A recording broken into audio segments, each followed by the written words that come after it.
കൂട്ടുകാരെ, നിങ്ങളെല്ലാവരും CET അതായത് കോമൺ എലിജിബിലിറ്റി ടെസ്റ്റിനെ പറ്റി കേട്ടിട്ടാണ്. അതായത് അടുത്ത വർഷം തൊട്ട് നമ്മുടെ IBPS, റെയിൽവേ, SSC ഇതിൻ്റെ എല്ലാം പ്രിലിമിനറി എക്സാം ഒറ്റ എക്സാമായിട്ട് NRI അഥവാ നാഷണൽ റിക്രൂട്ട്മെൻറ്റ് ഏജൻസി ആയിരിക്കും നടത്തുക. അപ്പോൾ എന്താണ് ഈ CET NRIയും, ഇതുകൊണ്ട് എന്തൊക്കെ മാറ്റങ്ങളാണ് ഉണ്ടാവുക, നമുക്കിത് കൊണ്ട് എന്തൊക്കെ ഉപകാരങ്ങളുണ്ടാവുക, ഇങ്ങനത്തെ കുറച്ച് കാര്യങ്ങളാണ് നമ്മൾ ഇന്ന് ചർച്ച ചെയ്യാൻ പോകുന്നത്. നമുക്ക് നമ്മുടെ രാജ്യത്ത് ഗവൺമെൻറ് ജോബിലേക്ക് റിക്രൂട്ട്മെൻറ്റ് നടത്തുന്ന ഒരുപാട് റിക്രൂട്ട്മെൻറ്റ് ഏജൻസീസ് ഉണ്ട്. അതിൽ പെട്ടെന്ന് മനസ്സിലേക്ക് വന്ന കുറച്ച് ഏജൻസികളുടെ പേരാണ് ഞാൻ ഇവിടെ എഴുതിയിരിക്കുന്നത്. ഇവർ നടത്തുന്ന മിക്ക റിക്രൂട്ട്മെൻറ്റിൻ്റെയും ക്വാളിഫിക്കേഷനും അതുപോലെ എക്സാം പാറ്റേൺ എല്ലാം സെയിം ആണ്. ഇപ്പോൾ ഗവൺമെൻറ് ജോബ് ആഗ്രഹിക്കുന്ന ഒരാൾ ഈ റിക്രൂട്ട്മെൻറ്റിനെല്ലാം സെപ്പറേറ്റ് അപ്ലൈ ചെയ്യും, സെപ്പറേറ്റ് ആയിട്ട് ഫീസ് അടയ്ക്കും, അതുപോലെ സെപ്പറേറ്റ് എക്സാംസ് പോയി എഴുതും. അതുപോലെ തന്നെ ഏജൻസീസ് ഒരേ ക്വാളിഫിക്കേഷനും ഒരേ എക്സാം പാറ്റേണും ഉള്ള റിക്രൂട്ട്മെൻറ്റ് ഇവർ സെപ്പറേറ്റ് ആയിട്ട് ആപ്ലിക്കേഷൻ വയ്ക്കും, സെപ്പറേറ്റ് എക്സാം കണ്ടക്ട് ചെയ്യും, സെപ്പറേറ്റ് ആയിട്ട് റിസൾട്ട് പബ്ലിഷ് ചെയ്യും. അപ്പോൾ ഇതെല്ലാം കൂടെ ചേർത്ത് ഒറ്റ എക്സാം ആക്കുവാണെങ്കിൽ നമ്മുടെ പണിയും കുറയും, അതുപോലെ നമ്മുടെ ചിലവും കുറയും. അപ്പോൾ അതിന് വേണ്ടിയിട്ട് നമ്മുടെ രാജ്യത്തുള്ള എല്ലാ റിക്രൂട്ട്മെൻറ്റ് ഏജൻസീസിനെയും ഒരുമിച്ച് നാഷണൽ റിക്രൂട്ട്മെൻറ്റ് ഏജൻസി ഉണ്ടാക്കാൻ പോകണം അടുത്ത വർഷം. അപ്പോൾ അതിൻ്റെ ആദ്യത്തെ ഘട്ടത്തിൽ നമ്മുടെ IBPSഉം റെയിൽവേയും SSC ആയിരിക്കും NRIയിലാക്കാൻ പോകുന്നത്. അപ്പോൾ NRI വന്നു കഴിയുമ്പോൾ നമ്മുടെ IBPSൻ്റെ SSCയുടെ റെയിൽവേയുടെയും പ്രിലിമിനറി എക്സാം മാത്രം ഒറ്റ എക്സാമായിട്ട് നടത്തും. ഈ എക്സാമിൻ്റെ പേരാണ് CET, അതായത് കോമൺ എലിജിബിലിറ്റി ടെസ്റ്റ്. അപ്പോൾ നമുക്കിനി ഇതിനൊന്നും സെപ്പറേറ്റ് അപ്ലൈ ചെയ്യേണ്ട വരത്തില്ല, CETക്ക് മാത്രം അപ്ലൈ ചെയ്താൽ മതി. അപ്പോൾ ഇനി മുതൽ CETയുടെ സ്കോറായിരിക്കും ഇതിൻ്റെ എല്ലാം പ്രിലിമിനറിയുടെ സ്കോറായിട്ട് കണക്കാക്കാൻ പോകുന്നത്. അതുപോലെ CETയുടെ സ്കോറിന് 3 വർഷം വാലിഡിറ്റി ഉണ്ട്. അതായത് ഞാനിപ്പോൾ ഈ വർഷം CET എഴുതി കഴിഞ്ഞാൽ അതിൻ്റെ സ്കോർ വെച്ച് അടുത്ത 3 വർഷത്തേക്കുള്ള റിക്രൂട്ട്മെൻറ്റ് എനിക്ക് പങ്കെടുക്കാം. അതുപോലെ നമുക്കിപ്പോൾ CETയുടെ സ്കോർ ഇമ്പ്രൂവ് ചെയ്യണമെങ്കിൽ അതും നമുക്ക് ചെയ്യാം. നമുക്ക് എത്ര തവണ വേണമെങ്കിലും CET അറ്റംപ്റ്റ് ചെയ്യാം. ഏജ് ലിമിറ്റ് ഉണ്ട്, അത് മാത്രം നോക്കിയാൽ മതി. ഇനി നമ്മൾ CET എഴുതുമ്പോൾ അതിനകത്ത് ഏറ്റവും ബെസ്റ്റ് സ്കോറായിരിക്കും നമ്മുടെ റിക്രൂട്ട്മെൻറ്റിന് വേണ്ടി എടുക്കുക. അതായത് ഞാൻ ആദ്യത്തെ വർഷം CET എഴുതിയപ്പോൾ ഫോർ എക്സാമ്പിൾ എനിക്ക് 100ൽ 80 മാർക്ക് കിട്ടുമെന്ന് വിചാരിക്കും. ഞാൻ അടുത്ത വർഷം CET എഴുതിയപ്പോൾ എനിക്ക് 100ൽ 70 മാർക്ക് കിട്ടിയുള്ളൂ. പക്ഷേ എനിക്ക് കഴിഞ്ഞ വർഷം കിട്ടിയ 80 മാർക്കായിരിക്കും റിക്രൂട്ട്മെൻറ്റിന് വേണ്ടി പരിഗണിക്കുക. ഓക്കെ, അപ്പോൾ നമ്മൾ റിക്രൂട്ട്മെൻറ്റിൻ്റെ ഫസ്റ്റ് സ്റ്റേജ് കടക്കുന്നത് CETയുടെ സ്കോർ വെച്ചിട്ടാണ്. ഇനി ഫസ്റ്റ് സ്റ്റേജ് കടന്നു കഴിഞ്ഞാൽ ബാക്കി സ്റ്റേജുകളെല്ലാം അതാത് റിക്രൂട്ട്മെൻറ്റ് ഏജൻസികൾ തന്നെ നടത്തുന്നത്. അപ്പോൾ ആകപ്പാടെ വരുന്നൊരു വ്യത്യാസം എന്താണെന്ന് വെച്ച് കഴിഞ്ഞാൽ പ്രിലിമിനറി മാത്രം ഒറ്റ എക്സാം എഴുതിയാൽ മതി, ബാക്കിയെല്ലാം പഴയതുപോലെ തന്നെ. അതായത് നമ്മളിപ്പോൾ IBPS ക്ലർക്ക്, SSC CGL, അതുപോലെ RRB ALP ഇത് 3 എഴുതാൻ ഉദ്ദേശിക്കുന്നത് വിചാരിക്കുക. അപ്പോൾ അതിന് തന്നെ പോയിട്ട് CET എഴുതുക. ഇനി അതിൻ്റെ സ്കോർ വെച്ചിട്ട് ഈ 3 ഏതിൻ്റെയൊക്കെയാണോ പ്രിലിമിനറി നമ്മൾ പാസ്സായത് അതിൻ്റെ എല്ലാം മെയിൻ എക്സാം നമ്മൾ പോയി സെപ്പറേറ്റ് ആയിട്ട് എഴുതണം. അതായത് IBPSൻ്റെ കട്ട് ഓഫ് നമ്മൾ ക്ലിയർ ആയെങ്കിൽ നമുക്ക് പോയി IBPSൻ്റെ മെയിൻസ് എഴുതാം. അതുപോലെ SSCയുടെ കട്ട് ഓഫ് നമ്മൾ ക്ലിയർ ആയെങ്കിൽ നമുക്ക് SSCയുടെ ടയർ 2 പോയി എഴുതാം.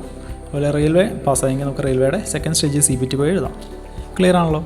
അതുപോലെ ഇനി NRI വന്നു കഴിയുമ്പോൾ എല്ലാ ഡിസ്ട്രിക്റ്റിലും ഉറപ്പായിട്ടും ഒരു എക്സാം സെൻറ്റർ എന്തായാലും ഉണ്ടാവും.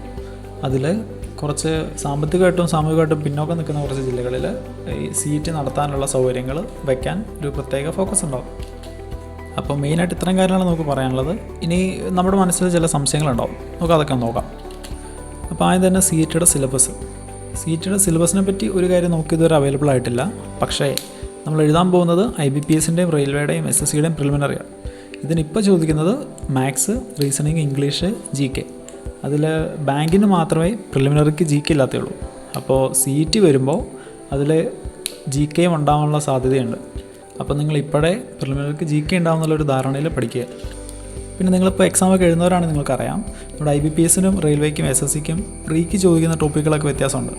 അതായത് SSCക്കും റെയിൽവേക്കും ചോദിക്കുന്ന ഓൾജിബ്രയും ട്രിഗണോമെട്രി ഒന്നും നമ്മുടെ IBPSൻ്റെ പ്രീക്ക് ചോദിക്കാറില്ല. അപ്പോൾ CET വരുമ്പോൾ ഇതെല്ലാം അതിനകത്ത് ഉണ്ടാവാൻ സാധ്യതയുണ്ട്. ഇനി അടുത്ത ചോദ്യം, CET വന്നു കഴിയുമ്പോൾ കോമ്പറ്റീഷനൊക്കെ എളുപ്പമായിരിക്കുമെന്ന്. കോമ്പറ്റീഷൻ എന്തായാലും എളുപ്പമാകത്തില്ല. കോമ്പറ്റീഷൻ ഇപ്പോൾ എങ്ങനെയുണ്ടോ അതുപോലെ തന്നെ ഉണ്ടാവും. ഇനി CETയുടെ സ്കോറിൻ്റെ കാര്യത്തിൽ നല്ല കോമ്പറ്റീഷൻ ഉണ്ടാവും. കാരണം നമ്മളിനി CET എഴുതാൻ പോകുന്നത് ബാങ്കും SSCയും റെയിൽവേയും എല്ലാവരും എഴുതുന്നതിൻ്റെ ഒപ്പം. പക്ഷെ നമുക്കറിയാം ഇതിൻ്റെ എല്ലാം ബാക്കി സ്റ്റേജുകൾ വളരെ ഡിഫറൻറ്റാണ്. അതായത് ബാങ്കിൻ്റെ ആണെങ്കിലും മെയിൻസ് എഴുതുന്നവർക്കറിയാം അതിൻ്റെ ഡിഫിക്കൽറ്റികളും കാര്യങ്ങളും. അതുപോലെ ബാങ്കിൻ്റെയൊക്കെ ഇൻ്റർവ്യൂ ഒക്കെ നല്ല ടഫാണ്. അതുപോലെ SSCയുടെ ടയർ 2 എഴുതിയിട്ടുള്ളവർക്കറിയാം മാത്സ് ഇംഗ്ലീഷ് മാത്രമേ ഉള്ളൂ 400 മാർക്കിന്. ഇംഗ്ലീഷ് ഇത്തിരി എളുപ്പമാണെങ്കിലും മാത്സ് നല്ല ഡിഫിക്കൽട്ടാണ്. അതുപോലെ SSCയുടെ ബാക്കി ടയറുകളാണെങ്കിലും അതായത് ടയർ 3 ഡിസ്ക്രിപ്റ്റീവ്, അതുപോലെ സ്കിൽ ടെസ്റ്റൊക്കെ ഉണ്ട്, ടൈപ്പിങ്, അതിൻ്റേതായ ബുദ്ധിമുട്ടുണ്ട്. അതുപോലെ റെയിൽവേ എഴുതുന്നവർക്കറിയാം അവരുടെ സെക്കൻഡ് സ്റ്റേജ് CBT, അതുപോലെ സൈക്കോ ടെസ്റ്റ്, ഇതിനൊക്കെ ഒരു ബുദ്ധിമുട്ട്. അപ്പോൾ ഓരോ എക്സാമിനും അതിൻ്റേതായ ബുദ്ധിമുട്ടുണ്ട്. പിന്നെ നിങ്ങൾ ഏതിനാണ് ഫോക്കസ് ചെയ്തിരിക്കുന്നത് അത് അതുപോലെ തന്നെ പ്രിപ്പയർ ചെയ്യുക. പിന്നെ സീറ്റ് വരുമ്പോൾ എക്സ്ട്രാ വരാൻ സാധ്യതയുള്ള കാര്യങ്ങളെക്കുറിച്ചൊന്ന് അവെയറായിട്ടിരിക്കുക. ഇനി അടുത്തതായിട്ട് സീറ്റിയുടെ സ്കോർ ഫൈനൽ സെലക്ഷനെ കൺസിഡർ ചെയ്യാവുന്നതാണ്. അതിനെപ്പറ്റി നമുക്ക് വ്യക്തമായ ഒരു ഐഡിയ ഇല്ല. പക്ഷേ ഇപ്പോഴത്തെ ഒരു കണ്ടീഷനിൽ നമുക്കറിയാം ബാങ്ക് എക്സാംസിന് മെയിൻസ് പ്ലസ് ഇൻ്റർവ്യൂവിൻ്റെ സ്കോറാണ് ഫൈനൽ സെലക്ഷൻ എടുക്കാറ്. പക്ഷേ റെയിൽവേക്കും SSCക്കും ഫസ്റ്റ് ടയർ തൊട്ടുള്ള സ്കോർ എടുക്കാറുണ്ട്. പക്ഷേ ചിലയിടത്തൊന്നും അറിയാൻ സാധിച്ചത് സീറ്റ് കൊണ്ട് ഉദ്ദേശിക്കുന്ന ഫസ്റ്റ് സ്റ്റേജ് സ്ക്രീനിങ് മാത്രമാണെന്നുള്ളതാണ്. അപ്പോൾ ഇത് വൺസ് ഇംപ്ലിമെൻറ്റഡ് ആയി കഴിഞ്ഞാൽ നമുക്ക് വ്യക്തമായിട്ടൊരു ഉത്തരം നമുക്ക് പറയാൻ പറ്റുള്ളൂ. ഇനി അടുത്തായിട്ട് CET എക്സാം ഫീ ഉണ്ടായിരിക്കുമെന്ന്. എക്സാം ഫീ ഉണ്ടാകാൻ സാധ്യതയുണ്ട്. കാരണം ഇത്തരം പിള്ളേർക്ക് വേണ്ടി ഒരുമിച്ച് എക്സാം നടത്തേണ്ടതല്ലേ. അപ്പോൾ എക്സാം ഫീസ് കാണുമായിരിക്കും. ഇനി അടുത്തതായിട്ട് CETക്ക് ശേഷം അടുത്ത സ്റ്റേജ് പരീക്ഷകൾക്ക് വേണ്ടി എക്സാം ഫീസ് അടയ്ക്കേണ്ടി വരുമെന്ന്. അതും ചിലപ്പോൾ അടയ്ക്കേണ്ടി വരുമെന്ന് എനിക്ക് തോന്നുന്നത്. കാരണം ഇപ്പോഴത്തെ ഒരു കണ്ടീഷനിൽ നമുക്കറിയാം നമ്മൾ IBPS കഴിയുമ്പോൾ 600 രൂപ മിനിമം ഫീസ്. ഇപ്പോൾ കഴിഞ്ഞ IBPS POക്ക് 850 രൂപയായിരുന്നു ജനറൽ കാറ്റഗറിക്ക് ഫീസ്. പിന്നെ നമുക്കറിയാം SSCക്ക് ഫീസുണ്ട്, റെയിൽവേക്കും ഫീസുണ്ട്. അപ്പോൾ സെക്കൻഡ് സ്റ്റേജ് എഴുതാൻ പോകുമ്പോൾ എക്സാം ഫീസ് മിക്കവാറും ഉണ്ടാവും. പിന്നെ ഇതിൽ വേറെ കാര്യം എന്താണെന്ന് വെച്ച് കഴിഞ്ഞാൽ നമ്മൾ സെക്കൻഡ് സ്റ്റേജ് എഴുതാൻ പോകുന്നുണ്ടെങ്കിൽ മാത്രം നമുക്ക് ഫീസ് അടച്ചാൽ മതി. ഇപ്പോൾ നമ്മൾ CET എഴുതി നമ്മൾ ഉദ്ദേശിക്കുന്ന എക്സാമിന് നമ്മൾ ക്വാളിഫൈ ആയില്ല, അപ്പോൾ പിന്നെ ഫീസ് അടയ്ക്കണ്ടല്ലോ. പക്ഷേ നേരത്തെ അങ്ങനെ ഇല്ലല്ലോ. നമ്മൾ പ്രീ എഴുതാൻ പോകുമ്പോഴേ നമ്മൾ എല്ലാ ഫീസും ഓൾറെഡി അടയ്ക്കണം. ഇനി അടുത്തായിട്ട് CETയുടെ സ്കോർ ഇമ്പ്രൂവ് ചെയ്യാൻ പറ്റുമെന്ന്. CET എക്സാം നമുക്ക് എത്ര തവണകളിൽ അറ്റംപ്റ്റ് ചെയ്യാമെന്നാണ് നമുക്ക് കിട്ടിയിരിക്കുന്ന ഒരറിവ്. അതായത് അപ്പർ ഏജ് ലിമിറ്റ് ഉണ്ട്, അതുവരെ നമുക്ക് എക്സാം എഴുതാം. ഇനി അടുത്തായിട്ട് CET എക്സാം ഒരു വർഷം എത്ര തവണ ഉണ്ടാവുന്നത്. CET ഒരു വർഷം 2 തവണ നടത്തുന്നതാണ് നമ്മുടെ മൈ ഗവൺമെൻറ്റിൻ്റെ ട്വിറ്റർ പേജിൽ കിടക്കുന്ന ഒരു ഫോട്ടോയ്ക്കകത്ത് ഇട്ടേക്കുന്നത്. അത് ഞാൻ വരുന്ന സ്ലൈഡുകളിൽ കൊടുത്തിട്ടുണ്ട്, നിങ്ങളത് വായിച്ച് നോക്കുക.